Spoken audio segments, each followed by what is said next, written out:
এখন থেকে স্থানীয় নির্বাচন হবে দলীয় ব্যানারে। এ সংক্রান্ত 5টি আইন সংশোধনের প্রস্তাব মন্ত্রিসভায় অনুমোদন। জাতীয় সংসদ নির্বাচনের মতোই স্থানীয় সরকার নির্বাচনে রাজনৈতিক দলের মনোনয়নেও প্রার্থীরা অংশ নিতে পারবেন, স্বতন্ত্র প্রার্থী হিসেবে অংশ নিতে পারবেন। আওয়ামী লীগ স্বাগত জানালেও বিএনপি বলছে দূরভিসন্ধিমূলক।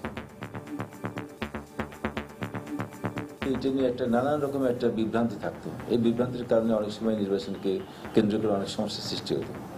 সেটা থেকে বেরিয়ে আসতে পারবে। স্থানীয় নির্বাচন অনুষ্ঠানের আয়োজনের পেছনে সরকার সেই সুযোগটিকে কাজে লাগিয়ে রাজনীতির এক অসমান্তরাল ময়দানে ফাঁকা মাঠে গোল দেওয়ার হীন প্রচেষ্টায় এগুচ্ছে বলে আমরা মনে করছি। প্রভাব মুক্ত রাখা গেলে গণতান্ত্রিক ব্যবস্থা সুসংহত হবে মন্তব্য বিশেষজ্ঞদের। যখন যারা সরকার থাকেন তাদের নির্বাচনটাকে সুষ্ঠু, সুন্দর, নিরপেক্ষ করা, প্রশাসনকে নিরপেক্ষ রাখা এবং সকল প্রার্থীর জন্য সমান সুযোগ রাখা। দেখছিলেন প্রধান শিরোনাম। সন্ধ্যার সময় সঙ্গে আছি আমি সৌমিত্র শুভ্র এবং আমি জাফর সাদিক। এবার অন্যান্য শীর্ষ সংবাদ। 41 বীরাঙ্গনাকে মুক্তিযোদ্ধার স্বীকৃতি দিয়ে গেজেট প্রকাশ। চলতি বছরের জুলাই থেকে পাবেন মুক্তিযোদ্ধা হিসেবে সুযোগ সুবিধা। শিশুকে গুলি করার মামলায় গাইবান্ধার সুন্দরগঞ্জের এমপি লিটনের জামিন আবেদন খারিজ, নিম্ন আদালতে আত্মসমর্পণের নির্দেশ। আইএস নাম দিয়ে সংগঠিত হওয়ার চেষ্টা করছে জেএমবি। বিদেশি নাগরিক সহ কয়েকটি খুনের ঘটনায় এরা জড়িত থাকতে পারে সন্দেহ পুলিশের। অবৈধ সিটিং সার্ভিস সিন্ডিকেটের হাতে জিম্মি রাজধানীর বাস যাত্রীরা, নানা হয়রানির অভিযোগ। সিটিং সার্ভিস বলে কিছু নেই বলছে বিআরটিএ। এবং রাস্তায় কুকুরের কামড়ে বেঁচে যাওয়া নবজাতক ফাইজা এখন রাজধানীর আজিমপুরের ছোটমণি নিবাসে। দত্তক নিতে আগ্রহ দেখাচ্ছেন অনেকে।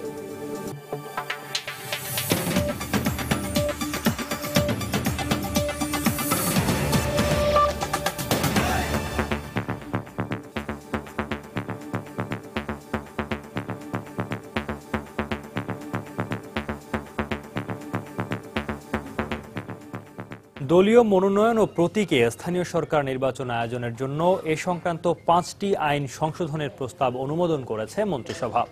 এর ফলে মেয়র, উপজেলা চেয়ারম্যান, ভাইস চেয়ারম্যান ও ইউনিয়ন পরিষদের সদস্য পদে দলীয় মনোনয়ন এবং প্রতীক নিয়ে প্রতিদ্বন্দ্বিতা হবে। তবে স্বতন্ত্র প্রার্থীরাও প্রতিদ্বন্দ্বিতা করতে পারবেন। শুধুমাত্র জাতীয় নির্বাচনেই দলের মনোনয়ন নিয়ে দলীয় প্রতীকে নির্বাচন করতেন প্রার্থীরা। আর স্থানীয় সরকার নির্বাচনে প্রার্থীদের রাজনৈতিক দলগুলো সমর্থন দিলেও সুযোগ ছিল না দলীয় প্রতীক ব্যবহারের। যদিও বাংলাদেশে ইউনিয়ন পরিষদের চেয়ারম্যান থেকে শুরু করে সিটি কর্পোরেশনের মেয়র সব নির্বাচনই হয় দলীয় রাজনীতির আবহে। এমন বাস্তবতায় স্থানীয় সরকার নির্বাচনে দলের মনোনয়ন এবং দলীয় প্রতীক ব্যবহারের সুযোগ রেখে সংশোধনের অনুমোদন দেয়া হলো এই সংক্রান্ত 5টি আইনের। মন্ত্রিপরিষদ মনে করে এর ফলে কে কোন দলের প্রার্থী খোলাখুলিভাবেই তা তুলে ধরা যাবে ভোটারদের কাছে। জাতীয় সংসদ নির্বাচনের মতোই স্থানীয় সরকার নির্বাচনে রাজনৈতিক দলের মনোনীত প্রার্থী এবং স্বতন্ত্র প্রার্থীরা অংশ নিতে পারবেন। এটি ইউনিয়ন পরিষদ, পৌরসভা, উপজেলা পরিষদ, জেলা পরিষদ এবং সিটি কর্পোরেশন সবগুলির ক্ষেত্রে। এখানে রাজনৈতিক দলের মনোনয়নেও প্রার্থীরা অংশ নিতে পারবেন, স্বতন্ত্র প্রার্থী হিসেবে অংশ নিতে পারবেন। দলীয় প্রতীকই করবে, আর যারা স্বতন্ত্র প্রার্থী, নির্দল প্রার্থী, তাদের জন্য আলাদা প্রতীক থাকবে। জাতীয় সংসদে যেরকম হয় একই নিয়মে হবে। নতুন আইনে বলা হয়েছে স্থানীয় সরকারের মেয়াদ 5 বছর হওয়ার পর কোনো কারণে নির্বাচন না হলে সেখানকার জনপ্রতিনিধি তার দায়িত্বে বহাল থাকতে পারবেন না। মেয়াদ তো 5 বছর। এখন যদি কোনো কারণে নির্বাচন না হয় তাহলে কি ওই আগের যারা আছেন কন্টিনিউ করেন অনন্তকাল, এবং যারা বেশি বুদ্ধিমান ওই মামলা মোকদ্দমা করে একটা স্টে নিয়ে তারপরে চলতে থাকে। এটা আর হবে না। মেয়াদ শেষ শেষ। সরকার চেষ্টা করবে নির্বাচন করার জন্য যথাসময়ে। যদি কোনো জটিলতা নির্বাচন না করতে পারে তাহলে এই অন্তর্বর্তীকালীন সময়ের জন্য প্রশাসক নিয়োগ করা হবে। সহসাই সংসদ অধিবেশন না থাকায় পৌরসভার নির্বাচন সংক্রান্ত আইনটি রাষ্ট্রপতির অধ্যাদেশ আকারে জারি হচ্ছে। আর এর ফলে আগামী ডিসেম্বরের পৌরসভা নির্বাচন হবে দলীয়ভাবেই। শাহ আলী জয়, সময় সংবাদ, ঢাকা। স্থানীয় সরকার নির্বাচন দলীয়ভাবে করার সিদ্ধান্তকে স্বাগত জানিয়েছে ক্ষমতাসীন আওয়ামী লীগ। তবে বিএনপি বলছে এই সিদ্ধান্তের পেছনে সরকারের গভীর দুরভিসন্ধি লুকিয়ে আছে। অন্যদিকে দলীয়ভাবে স্থানীয় সরকার নির্বাচন প্রভাবমুক্ত ও নিরপেক্ষ রাখা গেলে তা গণতান্ত্রিক ব্যবস্থাকে সুসংহত করবে বলে আশাবাদ ব্যক্ত করেছেন স্থানীয় সরকার বিশেষজ্ঞরা। আগে স্থানীয় সরকার নির্বাচনে প্রতিদ্বন্দ্বিতাকারী প্রার্থীরা বিভিন্ন রাজনৈতিক দল থেকে সমর্থন পেতেন। তাদেরকে নির্বাচনে বিজয়ী করতে কাজ করতে দেখা গেছে রাজনৈতিক দলের নেতাকর্মীদের। দলীয় নির্বাচন না হলেও এসব নির্বাচনের কর্মচাঞ্চল্যে দলীয়ভাবেই ফুটে উঠত। দলীয় প্রতীকে স্থানীয় সরকার নির্বাচন হলে সাধারণ জনগণ ভোটের মাধ্যমে তাদের অধিকার ফিরে পাবে বলে মনে করছেন ক্ষমতাসীন আওয়ামী লীগের নেতারা। এই সিদ্ধান্ত নির্দলীয় ব্যক্তিদের প্রতিদ্বন্দ্বিতার ক্ষেত্রে কোনো প্রভাব ফেলবে না বলেও মনে করেন তারা। দলীয় নির্দলীয় এটা নিয়ে একটা নানান রকমের একটা বিভ্রান্তি থাকতো। এই বিভ্রান্তির কারণে অনেক সময় নির্বাচনকে কেন্দ্র করে অনেক সমস্যার সৃষ্টি হতো। সেটা থেকে বেরিয়ে আসতে পারবে। স্বতন্ত্রভাবে ইলেকশন করার ক্ষেত্রে নির্দলীয় ব্যক্তিদের কোনো সমস্যার সম্মুখীন হতে হবে না। সার্বিকভাবে দেখছি এটা অত্যন্ত একটা ফলপ্রসূ পদ্ধতি হবে। গ্রাসরুট লেভেলে, গ্রামীণ পর্যায়ে মানুষজন দলীয়ভাবে নির্বাচন করবে, এটা তাদের একটা ডেমোক্রেটিক অধিকার। দুপুরে কেন্দ্রীয় কার্যালয়ে সংবাদ সম্মেলনে বিএনপির পক্ষ থেকে জানানো হয়, স্থানীয় সরকার ব্যবস্থায় দলীয় ব্যক্তিদের কারণে নাগরিক ভোগান্তি ও হয়রানি বাড়বে। দ্রুত একটি জাতীয় নির্বাচনের দাবি যখন সকল মহলের, তখন সে দাবিকে পাশ কাটিয়ে দলীয় প্রতীকে স্থানীয় নির্বাচন অনুষ্ঠানের আয়োজনের পেছনে সরকারের এক মহা দুরভিসন্ধি কাজ করছে বলে আমরা মনে করি। সরকার সেই সুযোগটিকে কাজে লাগিয়ে রাজনীতির এক অসমান্তরাল ময়দানে, ফাঁকা মাঠে গোল দেওয়ার হীন প্রচেষ্টায় এগুচ্ছে বলে আমরা মনে করছি। স্থানীয় পর্যায়ে দলীয় যোগ্য প্রার্থী মনোনয়ন দেওয়ার ক্ষেত্রে রাজনৈতিক দলগুলোকে আরো দায়িত্বশীল হবার আহ্বান জানিয়েছেন স্থানীয় সরকার বিশেষজ্ঞরা। সরকারের দিক থেকে যেটা দরকার হবে, যখন যারা সরকার থাকেন তাদের নির্বাচনটাকে সুষ্ঠু, সুন্দর, নিরপেক্ষ করা, প্রশাসনকে নিরপেক্ষ রাখা এবং অন্য সকল ক্যান্ডিডেটদের জন্য, সকল প্রার্থীর জন্য সমান সুযোগ রাখা। তবে স্বতন্ত্র ব্যক্তিদের ক্ষেত্রে নির্বাচনে জয়লাভের সুযোগ কিছুটা হলেও কমে যাবে বলে মনে করেন এই বিশেষজ্ঞ। তাহসিনা জেসি, সময় সংবাদ, ঢাকা। স্বাধীনতার 4 দশক পর অবশেষে 41 বীরাঙ্গনাকে মুক্তিযোদ্ধার স্বীকৃতি দিয়েছে সরকার। সোমবার মুক্তিযুদ্ধ বিষয়ক মন্ত্রণালয় এ বিষয়ক গেজেট প্রকাশ করে। স্বীকৃতি পাওয়া বীরাঙ্গনারা চলতি বছরের জুলাই মাস থেকে মুক্তিযোদ্ধা হিসেবে প্রাপ্য সব সুযোগ সুবিধা পাবেন। আবেদনকারী অন্য বীরাঙ্গনাদেরও আগামী বছরের মধ্যে পর্যায়ক্রমে মুক্তিযোদ্ধার স্বীকৃতি দেয়া হবে বলে জানিয়েছেন মুক্তিযুদ্ধ বিষয়ক মন্ত্রী। এদিকে সরকারের এই উদ্যোগকে স্বাগত জানিয়েছেন বীরাঙ্গনারা। তানিন মেহেদীকে সঙ্গে নিয়ে আরো জানাচ্ছেন মৌসুমী ইসলাম। 1971 সালে দেশমাতৃকার স্বাধীনতা সংগ্রামে পাক বাহিনীর অত্যাচার আর নিপীড়ন সইতে হয়েছে বাংলার অসংখ্য মা বোনকে। বাংলাদেশ নামের স্বাধীন এই ভূখণ্ডটির জন্মের ইতিহাসে পুরুষের পাশাপাশি নারীর অবদান কোনো অংশেই কম ছিল না। আর এই অবদানের জন্যই এতদিন তারা সমাজে স্বীকৃত ছিলেন বীরাঙ্গনা হিসেবে। কিন্তু এখন থেকে এই বীর নারীরা দেশের স্বাধীনতা সংগ্রামে অবদানের জন্য মুক্তিযোদ্ধার স্বীকৃতি পেলেন। সোমবার 41 বীরাঙ্গনাকে মুক্তিযোদ্ধার স্বীকৃতি দিয়ে গেজেট প্রকাশ করেছে মুক্তিযুদ্ধ বিষয়ক মন্ত্রণালয়। পর্যায়ক্রমে অন্য বীরাঙ্গনাদেরও এই স্বীকৃতি দেয়া হবে বলে জানালেন মুক্তিযুদ্ধ বিষয়ক মন্ত্রী। আমরা জাদুঘরে যাদের নাম পেয়েছি, অথেন্টিক যেগুলো সেগুলো করেছি। উপজেলা পর্যায়ে প্রথম শ্রেণীর যারা কর্মকর্তা, যারা নারী, মহিলা, ওনারা মহিলাদের সাথে কথা করে রিপোর্ট দিবেন। ইতিমধ্যে 500-র মতো আবেদন আমরা পেয়েছি। আমরা স্ব উপজেলায় সেগুলো যাচাই বাছাই করে মতামত দেওয়ার জন্য পাঠিয়েছি এবং এটা মাত্র শুরু হলো। আবেদন নেওয়া অব্যাহত থাকবে অন্তত পক্ষে ধরো আগামী জুন মাস পর্যন্ত, কমপক্ষে। এরপরেও বাড়তেও পারে আর নাও বাড়তে পারে। স্বাধীনতার 44 বছর পর তাদেরকে মুক্তিযোদ্ধা হিসেবে স্বীকৃতি দেয় সন্তোষ জানালেন বীরাঙ্গনারা। এর মাধ্যমে মুক্তিযুদ্ধ পূর্ণতা পেয়েছে বলে অভিমত তাদের। একটা মাইল ফলকের বিশাল একটা সোনালী সময় আমাদেরকে দিয়ে দিলেন। বীরাঙ্গনাদের একটা বিরাট অর্জন।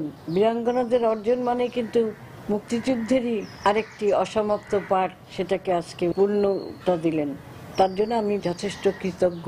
গত বছরের 10 অক্টোবর বীরাঙ্গনাদের মুক্তিযোদ্ধা হিসেবে স্বীকৃতি দেওয়ার সিদ্ধান্ত নেয় জাতীয় মুক্তিযোদ্ধা কাউন্সিল। এরপর চলতি বছরের 29 জানুয়ারি জাতীয় সংসদে ওই প্রস্তাব পাশ হয়। মৌসুমী ইসলাম, সময় সংবাদ, ঢাকা। শিশু সৌরভ হত্যা চেষ্টা মামলায় গাইবান্ধা 1 আসনের সংসদ সদস্য মঞ্জুরুল ইসলাম লিটনের আগাম জামিন আবেদন খারিজ করে দিয়েছেন হাইকোর্ট। একই সঙ্গে তাকে 18 অক্টোবরের মধ্যে বিচারিক আদালতে আত্মসমর্পণের নির্দেশ দেওয়া হয়েছে। আত্মগোপনে থাকার পর দুপুরে হাইকোর্টে হাজির হয়ে জামিন আবেদন করলে আদালত এ আদেশ দেন। এদিকে এখন লিটনকে এমপি হিসেবে গ্রেফতার করা যাবে কিনা এ বিষয়ে সুস্পষ্ট নির্দেশনা না থাকায় হাইকোর্টের এ আদেশের বিরুদ্ধে আপিল করার কথা জানিয়েছে রাষ্ট্রপক্ষ। গাইবান্ধার শিশু সৌরভকে পায়ে গুলি করে হত্যা চেষ্টা মামলায় সরকার দলীয় সংসদ সদস্য মঞ্জুরুল ইসলাম লিটন 10 দিন আত্মগোপনে থাকার পর সোমবার আগাম জামিন নিতে হাইকোর্টে হাজির হন। দুপুরে এ বিষয়ে প্রায় 1 ঘন্টা শুনানি শেষে তার জামিন আবেদনটি খারিজ করে 18 অক্টোবরের মধ্যে বিচারিক আদালতে আত্মসমর্পণের নির্দেশ দেন আদালত। তবে এ সময়ের মধ্যে তাকে গ্রেফতার করা যাবে কিনা এ নিয়ে হাইকোর্ট কোনো আদেশ না দেওয়ায় এই আদেশের বিরুদ্ধে উচ্চ আদালতে যাওয়ার কথা জানিয়েছে রাষ্ট্রপক্ষ।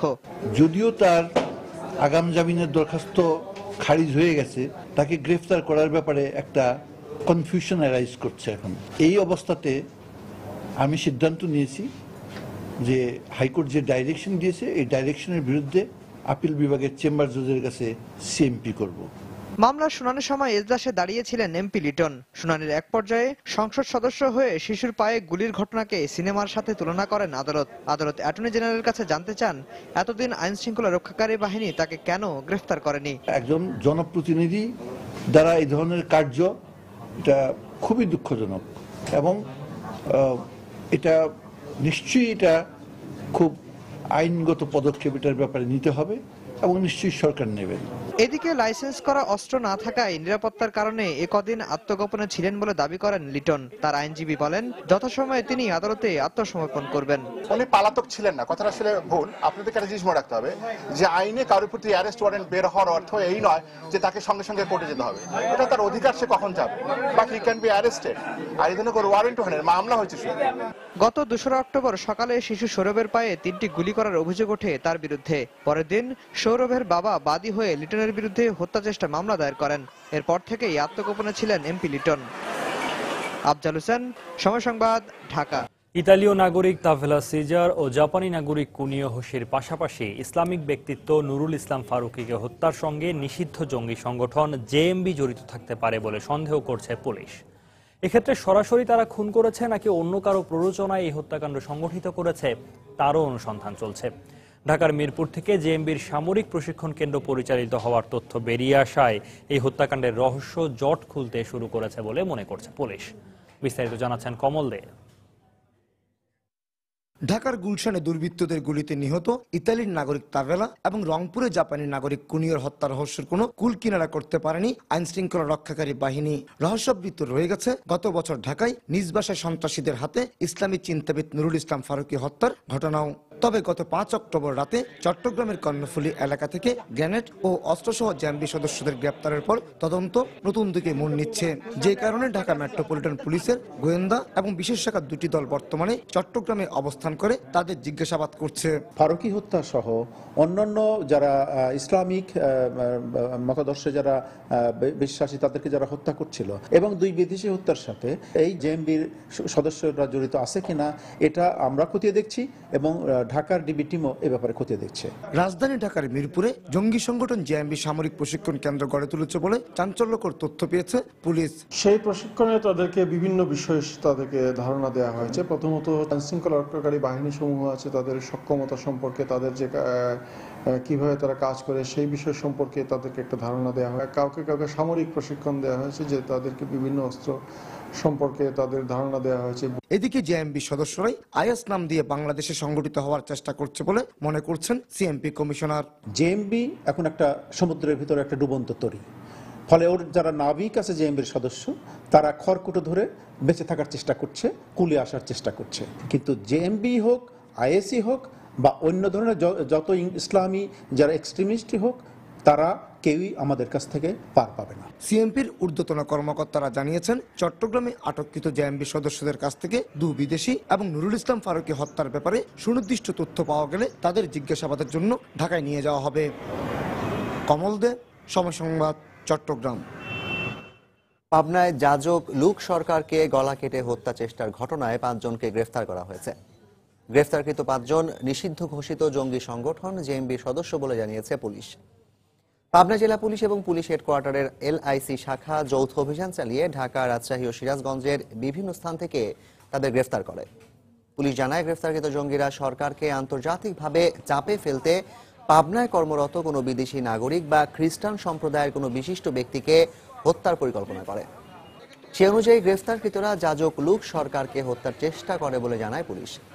5 অক্টোবর ঈশ্বরদী উপজেলার পৌর এলাকায় অজ্ঞাত পরিচয় 3 যুবক ধর্ম দীক্ষা নেয়ার কথা বলে লুক সরকারকে বাসায় ঢুকে তার গলা কেটে হত্যার চেষ্টা করে।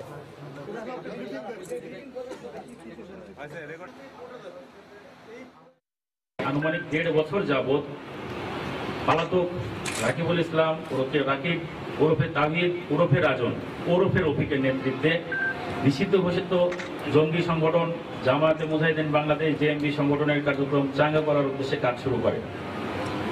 আপনার এডওয়ার্ড কলেজের মাঠ সহ শহরের বিভিন্ন জনাকীর্ণ এলাকায় তারা মাসে অন্তত 3টি করে মিটিং করত। সন্ধ্যার সময় আরও থাকছে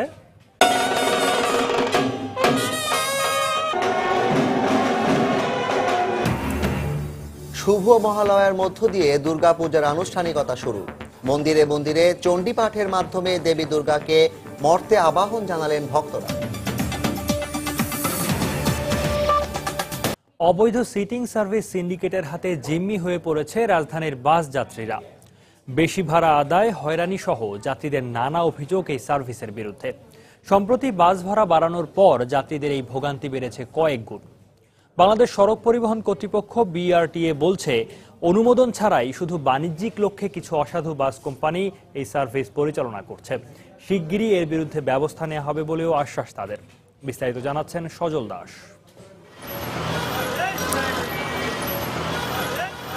গত 1 ঘন্টা যাবৎ রাজধানীর শেওড়াপাড়া থেকে একটি সিটিং সার্ভিসে ওঠার চেষ্টা করছে সময় সংবাদ, কিন্তু এখনো সফল হওয়া সম্ভব হয়নি। শুধু এখানেই নয়, রাজধানীর মিরপুর, ফার্মগেট, বাংলা মোটর, শাহবাগ, মতিঝিল, ধানমন্ডি সহ গুরুত্বপূর্ণ সব স্টপেজে একই অবস্থা। বেশিরভাগ সময়ই কাঙ্ক্ষিত যান না পেয়ে ঘন্টার পর ঘন্টা দাঁড়িয়ে থাকতে হয় অনেক যাত্রীকে। এছাড়া বাড়তি ভাড়া তো আছেই। বলতেছে 30 টাকা ভাড়া দিবেন সদরঘাট, কেন কত ভাড়া বাড়ছে? লোকাল গাড়ি কিন্তু এটা, অথচ তারা 12 নম্বর থেকে লোক নিচ্ছে, সীমিত লোক, এবং গায়ে একটা সাইনবোর্ড লাগা রাখছে দাঁড়িয়ে লোক নেওয়া হয় না। প্রথমে সিটিং, যখন ভাড়া বাড়াইছে ভাড়া এস্টাবলিশ করছে, আবার লোকাল বানিয়ে ফেলছে। এখন ভাড়াটা বাড়াইছে, ভাড়া এস্টাবলিশ করবে, এরপরে আবার লোকাল হয়ে যাবে। এটা তো আমাদেরকে জিম্মি করে করা হচ্ছে। মিরপুর 10 নম্বর গোলচত্বর এলাকায় সিটিং সার্ভিস নামের এই অবৈধ সার্ভিসের তদারকিতে আছে বিভিন্ন শ্রমিক ইউনিয়নের নামধারী বেশ কিছু অসাধু ব্যক্তি, যাদের দৌরাত্মে কোণঠাসা সাধারণ যাত্রীরা। ওরা গুলিস্তান, বাংলা মোটর, শাহবাগে ভাড়া ওরা ফার্ম গাড়ি নামাই দিয়ে নিয়ে নিতে আছে। আগে কিছু বললে এতে থাকলেন না, বললো ওই বর্দলোকে চান্দি ফাটাই ফেলাবো। মালিক যেটা নিয়ম করছে ওইটাই তো চলতেই আমাদের। সিটিং সার্ভিস কি আসলে কি এর কোনো বৈধতা আছে, এমন প্রশ্ন রাখা হয় বাংলাদেশ সড়ক পরিবহন কর্তৃপক্ষ বিআরটি এর কাছে। সিটিং সার্ভিস বলে বিআরটি এর অনুমোদিত কোনো সার্ভিস নাই, তবে এখন বিভিন্ন রকমের ব্যানারে বিভিন্ন কোম্পানি সিটিং সার্ভিস পরিচালনা করে। মোবাইল কোড পরিচালনা করছে, আমাদের ম্যাজিস্ট্রেটরা সবসময় মোবাইল কোড নিয়ে কাজ করছেন। পূর্বে যে ভাড়ার চার্ট ছিল, এই ভাড়ার চার্ট আমরা সংশোধন করেছি। বিআরটি এর বক্তব্যের সাথে বাস্তবতার মিল সামান্যই। তবে পরিস্থিতি যাই হোক, সিটিং সার্ভিস নামধারী অবৈধ এই যান চলাচলের নিয়ন্ত্রণে কার্যকর পদক্ষেপ নেবে কর্তৃপক্ষ, এমনটাই প্রত্যাশা সাধারণ যাত্রীদের। সজল দাস, সময় সংবাদ, ঢাকা। শুভ মহালয়ার মধ্য দিয়ে দুর্গতি নাশিনী দেবী দুর্গাকে আবাহন করলেন দেশের সনাতন ধর্মাবলম্বীরা। ফুল, বেলপাতা সহ নানা উপাচারে সাজিয়ে পূজা অর্চনা আর চণ্ডী পাঠের মধ্য দিয়ে কৈলাস থেকে মর্তলোকে দেবীর আগমনী বার্তা দেয়া হলো। এর মধ্যে দিয়ে শুরু হলো হিন্দু সম্প্রদায়ের সবচেয়ে বড় উৎসব শারদীয় দুর্গাপূজার আনুষ্ঠানিক ক্ষণগণনা। সজল দাসের আরেকটি রিপোর্ট।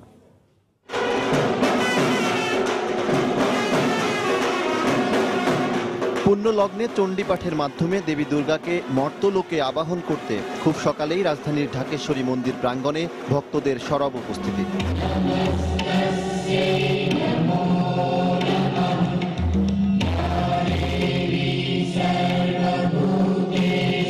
চণ্ডী পাঠের সাথে দেবী দুর্গার মহিষাসুর মন্দিরের বাস্তব চিত্র অভিনয়ের মাধ্যমে ফুটিয়ে তুললেন শিল্পীরা।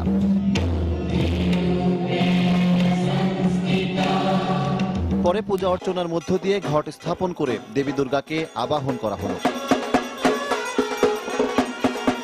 দেবীকে আবাহনের মাধ্যমে পৃথিবীর সব মানুষের সুখ ও শান্তির প্রার্থনা করলেন উপস্থিত ভক্তরা। মহালয়া হচ্ছে দেবীর আগমনী, কৈলাস হতে বাপের বাড়ি আসছে।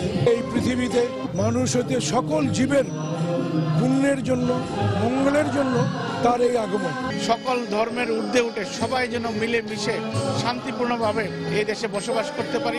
পরে শারদীয় দুর্গোৎসবের সার্বিক প্রস্তুতি নিয়ে সংবাদ সম্মেলন করে বাংলাদেশ পূজা উদযাপন পরিষদ। এবছর সারা দেশে পূজা সংখ্যা দাঁড়িয়েছে 29,074। পরিসংখ্যান বলছে প্রতি বছর পূজা মণ্ডপের সংখ্যা বাড়লেও পূজারীর সংখ্যা কিন্তু কমছে। আমরা বারবারই বলেছি ধর্ম যার যার, উৎসব সবার, এই জায়গায় আমরা পৌঁছেছি, রাষ্ট্রটিকে সবার এখনো করতে পারিনি। এদিকে রাজধানীর বনানী পূজা মণ্ডপেও মহালয়া উদযাপনের আয়োজন করা হয়। অনুষ্ঠানে উপস্থিত হয়ে পূজা উদযাপনে সরকারের সার্বিক তৎপরতার কথা জানান তথ্যমন্ত্রী হাসানুল হক ইনু। ধর্মকে ব্যবহারের নামে যারা স্বার্থ সিদ্ধি করে তারাই পৃথিবীতে এই ধরাধামে অশান্তি তৈরি করে। মাতা দেবীর কাছে এই কামনা করবেন যে আমরা শান্তি, সমৃদ্ধি ও সম্প্রীতির জন্য আমরা তার আশীর্বাদ কামনা করব। আগামী 19 অক্টোবর ষষ্ঠী পূজার মধ্য দিয়ে শুরু হবে শারদীয় দুর্গোৎসবের মূল আনুষ্ঠানিকতা। অষ্টমীতে কুমারী পূজা আর আগামী 22 অক্টোবর অনুষ্ঠিত হবে শুভ বিজয়া দশমী। সজল দাস, সময় সংবাদ, ঢাকা। মিয়ানমারের জলসীমা থেকে উদ্ধার হওয়া অভিবাসীদের মধ্যে আরো 103 বাংলাদেশিকে দেশে ফিরিয়ে আনা হয়েছে। দুপুরে বিজিপি পতাকা বৈঠক শেষে তাদের ঘুমধুম সীমান্ত দিয়ে দেশে ফিরিয়ে আনা হয়। এ নিয়ে 6 দফায় বিজিবির কাছে 729 বাংলাদেশিকে হস্তান্তর করল মিয়ানমার কর্তৃপক্ষ। বিজিবি জানায় সকাল 10:30টার দিকে মেজর ইমরান উল্লাহ সরকারের নেতৃত্বে বাংলাদেশের একটি প্রতিনিধি দল বান্দরবানের ঘুমধুম সীমান্ত দিয়ে মিয়ানমার ঢেকুবুনিয়া বিজিপি ক্যাম্পে যায়। সেখানে অনুষ্ঠিত পতাকা বৈঠক শেষে দুপুর 2টার দিকে মিয়ানমার ইমিগ্রেশন পুলিশের উপপরিচালক চনাই 103 বাংলাদেশিকে বিজিবির কাছে হস্তান্তর করেন। পরে তাদের ঘুমধুম সীমান্ত দিয়ে বাংলাদেশে ফিরিয়ে আনা হয়। প্রাথমিক আইনি প্রক্রিয়ার জন্য তাদের কক্সবাজারের জেলা সাংস্কৃতিক কেন্দ্রে রাখা হয়েছে। এদিকে 103 বাংলাদেশির মধ্যে 6 জন নাবালক রয়েছে বলে নিশ্চিত করেছে বিজিবি।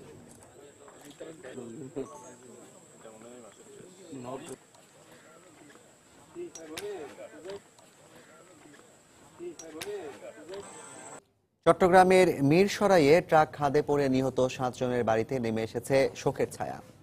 এদের মধ্যে 5 জনের বাড়ি নওগাঁর আত্রাইয়ে, অন্য 2 জনের বাড়ি বগুড়া। হাইওয়ে পুলিশ জানায় ভোর 5:30টার দিকে নওগাঁ থেকে চট্টগ্রামগামী একটি মালবাহী ট্রাক জোরারগঞ্জে সোনার পাহাড়ে পৌঁছালে নিয়ন্ত্রণ হারিয়ে খাদে পড়ে যায়। এতে ট্রাকের উপরে থাকা 11 শ্রমিকের মধ্যে 7 জন ঘটনাস্থলেই মারা যান। স্বজনরা জানান দরিদ্র পরিবারে অভাব দূর করতে কাজের সন্ধানে রোববার সন্ধ্যায় নওগাঁ থেকে ট্রাকে উঠেছিলেন তারা, কিন্তু দুর্ঘটনা কেড়ে নেয় তাদের সব স্বপ্ন। প্রিয়জনের মৃত্যুর খবর যেন স্তব্ধ করে দিয়েছে স্বজনদের। এদিকে নিহতদের লাশ দাফনে প্রত্যেক পরিবারকে 20,000 টাকা করে দেওয়ার আশ্বাস দিয়েছেন জেলা প্রশাসক।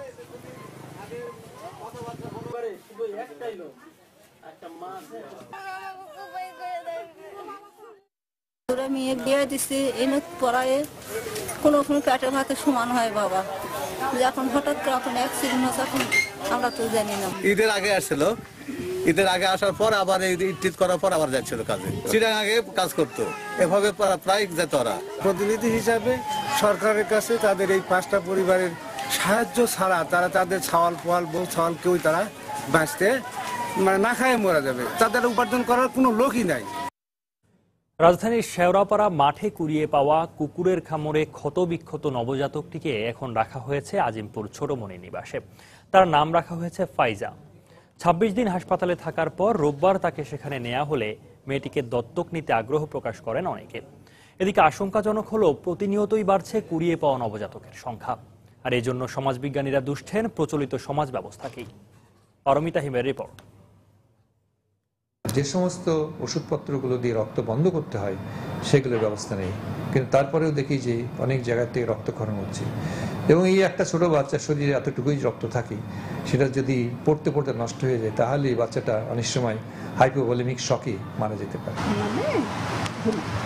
এমন সব বাধা পেরিয়ে অবাক আলোয় পৃথিবী দেখছে ফাইজা। ফাইজা যার মানে বিজয়িনী, সত্যিই বিজয়িনী সে। হিংস্র কুকুর ক্ষতবিক্ষত করেছে তার নাক আর ঠোঁট। জন্ম নেয়ার পরপরই হৃদয়হীন মানুষ তাকে বস্তায় ভরে ফেলে দেয় ঝোপে। রোববার সকালে হাসপাতাল থেকে তাকে তুলে দেয়া হয়েছে এই ছোটমণি নিবাসে। সেখানে চুপচাপ নতুন পৃথিবীকে অবাক হয়ে দেখছে সে। আর এই বিজয়িনীর গল্প শুনে তাকে দেখতে, কোলে নিতে দেশের নানা প্রান্ত থেকে এখানে ছুটে আসছেন অনেকে। তবে সন্তান দত্তক নিতে আগ্রহীদের জন্য আইনি প্রক্রিয়া সম্পন্ন করার পরামর্শ দিচ্ছেন এই নিবাসের উপতত্ত্বাবধায়ক। নিঃসন্তান দম্পতি, তারপরে বয়সের ব্যাপারটা, আর এদের একটা সিকিউরিটি মানি কোর্টই নির্ধারণ করে দেয়। এই শর্তগুলো পূরণ সাপেক্ষে আমার উকিল আছে, এদেরও একজন উকিল থাকবে। দুজনের বাকপিতণ্ডায় একটা সিদ্ধান্ত বিচারককে নিতে সাহায্য করবে। পরিসংখ্যান বলছে গত জানুয়ারি থেকে এভাবে কুড়িয়ে পাওয়া নবজাতকের সংখ্যা 752, যাদের বেশিরভাগই ফাইজার মতো বিজয়িনী হতে পারেনি, জন্মেই ঢলে পড়ে মৃত্যুর কোলে। এদিকে সমাজবিজ্ঞানীরা এর জন্য দায়ী করলেন প্রচলিত সমাজ ব্যবস্থাকেই। যার বাচ্চা তার মধ্যে কি মাতৃস্নেহ নাই? আছে, কিন্তু সমাজ তাকে এমনভাবে অপরাধী করে তোলে যে তার মাতৃস্নেহটা হেরে যায়। তার মানে আমরা এখনো অনাধুনিক সমাজের যে কাঠামো, সেটাকে আমরা কোনো কোনো অংশে ফেলছি না। ছোট্ট ফাইজার এই নীরব ক্ষতবিক্ষত মুখটাই কি বলে দেয় না কতটা চরমে আমাদের এই তথাকথিত সভ্য জীবনের সংকট? পারমিতা হিম, সময় সংবাদ, ঢাকা।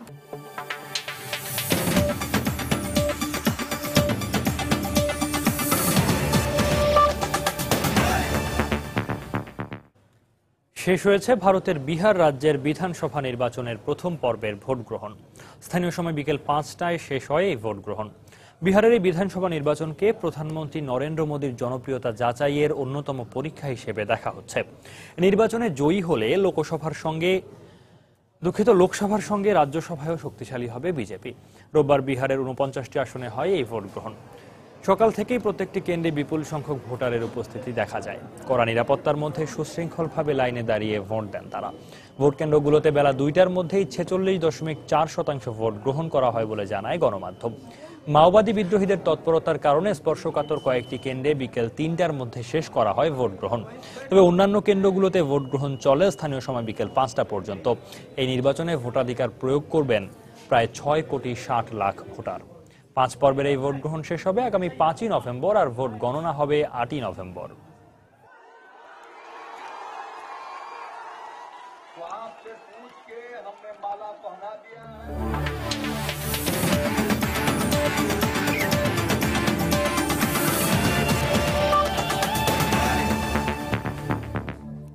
টেস্ট সিরিজ নয়, নভেম্বরের শুরুতে ওয়ানডে ও টি-20 খেলতে বাংলাদেশ আসতে পারে জিম্বাবুয়ে ক্রিকেট দল, এমনটাই জানিয়েছেন বিসিবির পরিচালক জালাল ইউনুস।